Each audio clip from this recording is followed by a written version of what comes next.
Okay. Okay, this is the West Seattle, no, this is the Northwest Mesh monthly meeting, second Thursday. It is now 7:32 p.m.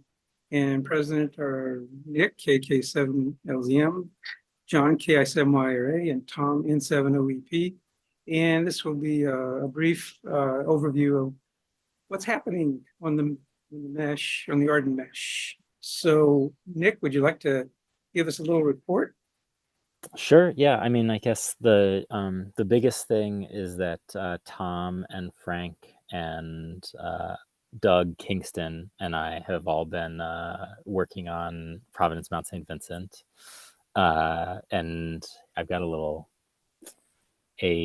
diagram to share that might be interesting, which is the wiring diagram for what we're installing. Let's see if I can find it. Here it is. Okay, so this is the wiring diagram, and let's see, what have we got here? We've got there's 6 antennas up there. There already was this 60 gigahertz node. There was an AREDN node, and that was it, I think. So the 60 gigahertz. This is ham WAN, is that right, Tom? Do you know? No, it's AREDN. 60 gig. Well, I'm sorry. Yeah, the 60 gigahertz is our link to Beacon to bring ham WAN to the site for internet. Okay. So yeah, the 60 gigahertz is providing internet. That was already there. We are adding this ham WAN dish straight to East Tiger. And we're also adding 2 ham WAN panels that are going to provide ham WAN access across West Seattle. And I mean, like the waterfront of downtown Seattle, and maybe even up to Bainbridge Island. And let's see, so those are not hooked up yet. This AREDN panel that Tom has been working on, we're going to hook that up as well, and we're going to sort of point that east northeast. We're hoping to catch Frank and Tom on kind of the southeast edge of the sector, and then throw AREDN off across the rest of West Seattle to the north, basically. And then the last thing we're going to install is this WinLink antenna. So it's a WinLink Canary, and so what it is it's not a gateway. It's a device that will periodically try and send WinLink messages to ACS WinLink gateways around Seattle.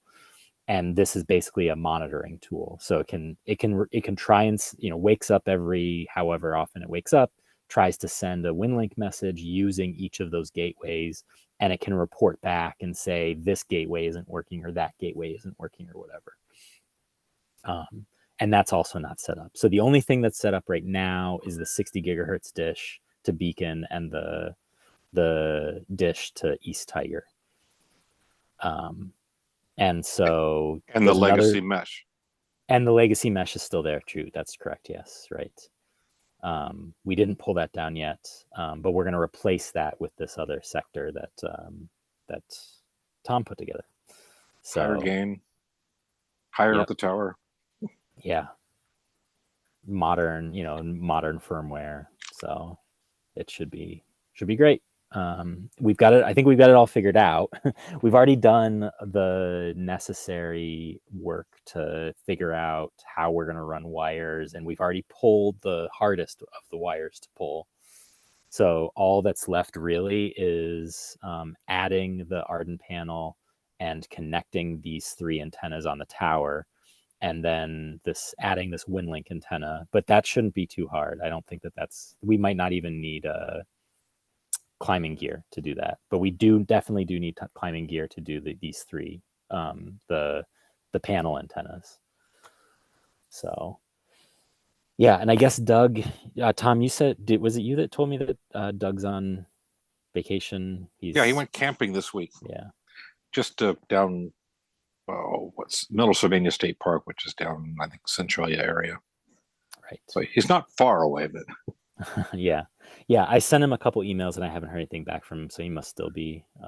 he did send an email back about something about the ACS for field day, helping set up a network or something, but that people had volunteered to help out. So he acknowledged that That's right. He was Yeah. going to be back around in a couple of days. So. Yeah, and Eric Linksweiler forwarded that to me and said, you should sign up for this. And so, yeah. Yeah, maybe a couple pictures would be interesting here.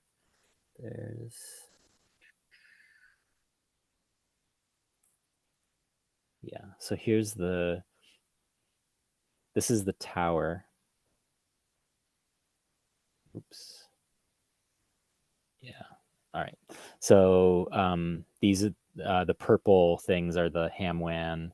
The red thing is where we're going to put the AREDN antenna, but haven't yet. And the green thing is the existing AREDN antenna, and we're going to reuse that mount point for the WinLink Canary. Then I think.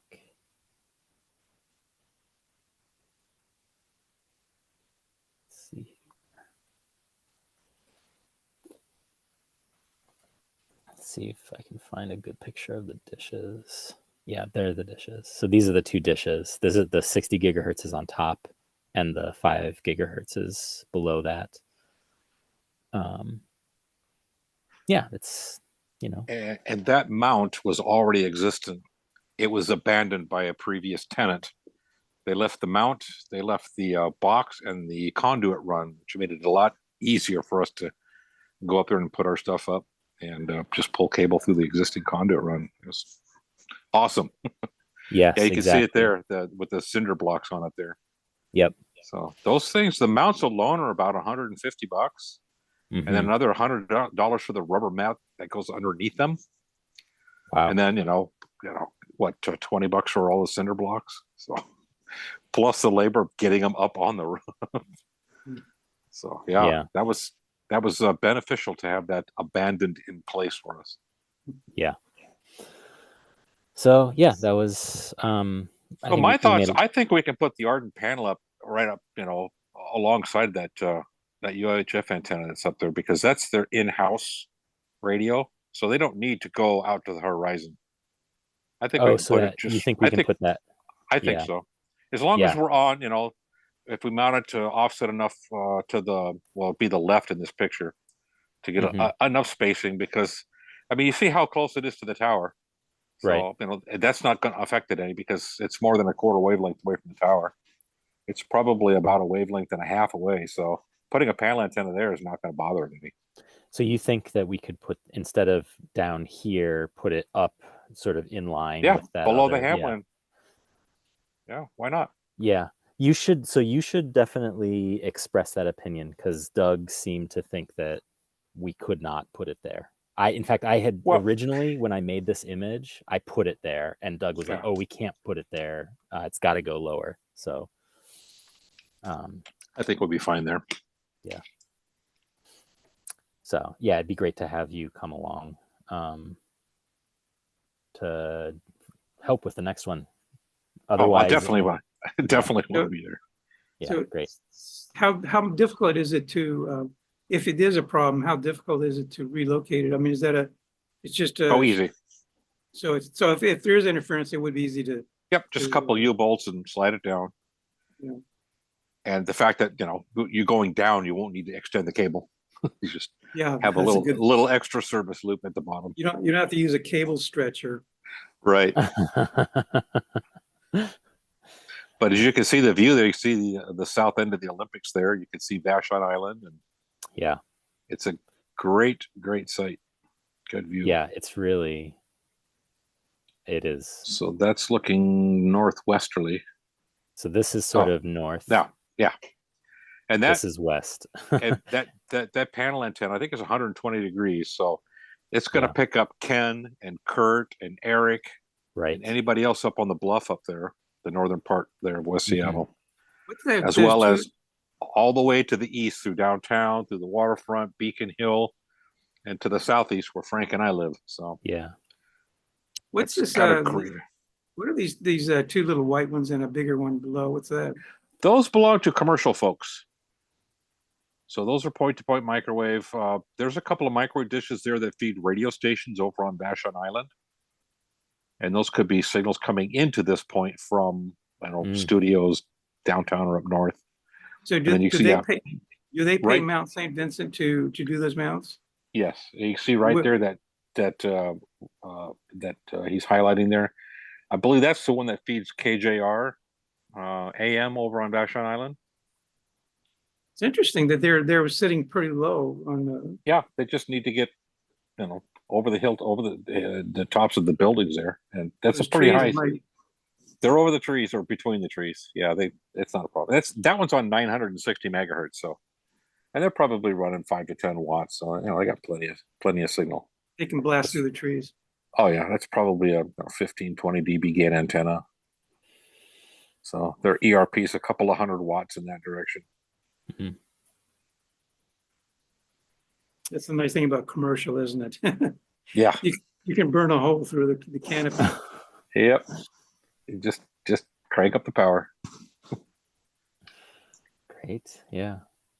Anyway, so we probably just have, we could probably finish everything in one more visit. Yeah, I think so. Yeah. The hardest part will be mounting the panel antenna, and then cabling just takes time to secure it to the tower on the way back down. Yeah, poor Doug. He was climbing, and I was helping connect stuff at the bottom so he could hoist it up. I have no idea what I'm doing. He's like, just tie a loop in it. I'm like, I don't know what you're talking about. And I had like a carabiner, and I looped the carabiner back onto the rope, and it just, we start pulling it, and it just slides down. Yeah. We got there in the end, though. So, Nick, you're getting a real lesson, aren't you? Oh, for sure. Antenna installation. That's right. Yeah. Yeah. That's quite an education. I was going to show the location just as a reminder perhaps for the recording. Let's see. I can.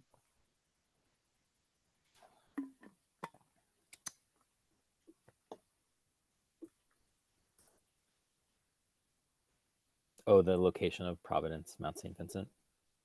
So this is information is out of date, obviously, but if at some point you would like to bring this information up to date, I'd be glad to post it on the on the map, on the GMAP. I know people keep saying you don't need to do this because AREDN will do it for you, but I don't know. It seems that it's nice to have a GMAP, right, to keep things in order that you think are important. Anyway, so that's the location, correct? No, the next one's south. Sith, this one. Yes, the one that you first pointed out was Providence. Okay, what was the one? What's this one? Brookdale. Brookdale. Alaska. Oh yeah. Okay, sorry about that. Yeah, so this is where you're located, and the see, I guess I don't have the Hamlin over this. Beacon. Let's see. Beacon. Yeah, maybe I'm too far away. Oh, I thought I had it on the map, but I guess I'm not. If you scroll down a little bit, because Beacon, it's up closer to downtown. See where it says North Beacon Hill on your map? There you go. There. Yeah. Yep, there it is. So we're communicating from here to here with Hamlin, correct? On 60 gigahertz, yes. Yeah, but then one goes to Tiger Mountain, or okay. And Tiger does like the whole area, right? It's just the whole Puget Sound area. It's sectorized like all their sites are, kind of like a cell site where you have 3 antennas, but I don't know if East Tiger feeds anything off to the west or off to the east, because that's mountains. There's nobody there. So they may only feed in one direction. Okay. So, and Nick, I know you don't have a lot of spare time, but at any point where you want to bring this list up to date, I'll be glad to sit in with you and go through that. That would be interesting. And you can get to this through there's a link off of there's a subdomain on the w7aw.org. So if you go to nwmesh.wordpress.com, w7aw.org. There's a link to this map. I tried to find a link on the main website for anything mesh. I could not find anything. Yeah, the main website, this is a subdomain, so it's not in the Right. regular. I was hoping there'd be a link from the main website, you know, because I've got the link for repeaters. Well- If there was one there for mesh, that'd be great. Because that's where I What went. what I could do is link to the subdomain. That'd be And where cool. where would you want that link? Maybe under repeaters. Under repeaters? Let me make a note of that. That'd be cool. And That's where if- I first went. So Yeah. repeaters. Oh, When- mesh. when- It's radios. When did you try to find it? When was that? Yesterday, day before, because there's Okay. an IP address that pops up on my screen that never resolves to a node name. And I knew someplace there's a list that, you know, spreadsheet of everybody put their IP addresses on, their mesh node addresses in a Yeah, spreadsheet. And I was trying Yeah. to find it. Is this just one that it's just so weak I'm not getting the alias resolved, you know, their node name, or is it somebody out there to put up a node that just never fully configured it, and so it's just spitting out the 10 dot whatever IP address. I see. Yeah, I don't know if we have IP on the map. I know you're referring to the spreadsheet. Right. I remember at one time there's a spreadsheet that's probably in the group's IO or somewhere. Yeah, I it's don't in know. there. Yeah, it's kind of buried, but I could try to bring it forward into the, let me show you where this is, where I jump off from. I go to Northwest Mesh dot, Oh, I got an extra E in there. oops. New mesh, Northwest Mesh. Yeah, there it is. Yeah, so that's where I've been. This is a Okay. static. This is a static web page, Okay. and it's not been very updated very often. But yeah, it was back in 22. But if there's information that would be useful, I can throw it on here, and at least we have someplace to start from. And I can probably put the spreadsheets on here too. I'm not sure I put those on here, but yeah, I'll check that out. And that's another thing, Nick, just if you're interested, is we did have some spreadsheets for the Northwest Mesh, for the mesh users. And over time, it just got out of date. And Yeah. but it's useful for recording things like IP addresses and things like that. But Yeah. the trick, Yeah, I the remember trick is, seeing that. yeah, the trick is to get people to provide the information. Right. And then keep it updated. Yeah, Right.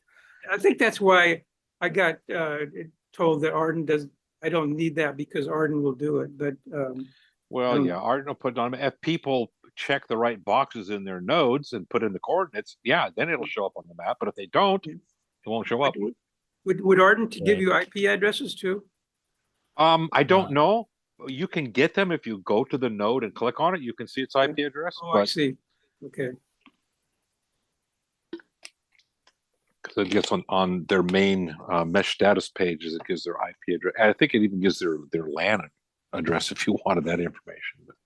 Okay. So Tom, I made a note to myself to put the Northwest, this web page onto the repeater page. And I'll just, I'll let you know when it's up. It should be pretty Okay, soon. yeah, no biggie. It was just something I was looking for. Says, well, Yeah, we we- should have some information on our website about our mesh stuff that we're doing, and I couldn't find a link anywhere on. I didn't realize there's a sub thing here. Yeah, the thing is that, well, the reason it is a subdomain is because we actually have a domain name for that points to the subdomain. And the idea was that was going to be a temporary place to Right, be. And they were right. going to have a whole website, but that never materialized. Yeah, that's okay. I was just trying to find a quick way to find out what that IP address was, who that was. So I couldn't get there. Yeah. That's okay. So I'm trying to see if we have anything here on the repeater page. I didn't see anything. Yeah. It's exactly what it says. It's repeaters. So all the Yeah. information about our repeaters, which is perfectly fine. Yeah, we do have something called the WinLink monitor right here. But I suppose what I could do is I could put another submit or another item to the drop down, which would be Northwest Mesh. That way Yeah, it would be, that's an idea. it wouldn't be inconsistent with this content here. Also, at some point, this is off topic, but I was hoping that when you have all this free time, Tom, that we would review this this page to make sure that it's been kept up to date, because Right. a lot of this information has been static for years. So just something, let me know when you're fully retired and we'll do that. Okay. Well, I've been working on a document, just a history of the club's repeater from back when it was first built by some former members, and I've got that probably 90% done. The Oh, last that'll- I worked on it was maybe a month ago. Just the changes that we made when we added the the voted receiver that used to be on Queen Anne is now at the same site as the transmitter. So we've got two receivers there, but they're on different antennas, so it's a little bit of diversity. okay. I think that I Well, added that info. Yeah, well, that we can use that as content on the website, and Right, we'll find a place for it. right. I'll try to see if it's polished enough to send to you, and then because this is still a work in progress. It can always be updated as changes are made. So Nick, are you? I kind of interrupted your flow. So do you want to continue?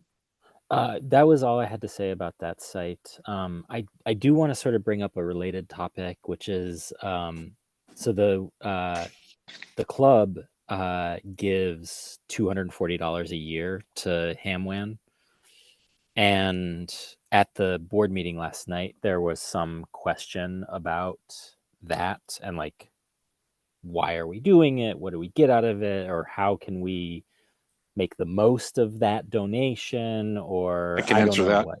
Yeah. That's how we get our internet for our Echo link. So yeah, that's Okay. why we've been giving the $20 a month, because we get Great. our internet to them. So All right. yes, So, absolutely. and I mean, I think that this is a good partnership, right? That Yeah. furthers everyone's goals. Yeah. Okay. That it just came up because no one at the board meeting had any idea what the history of that at all was.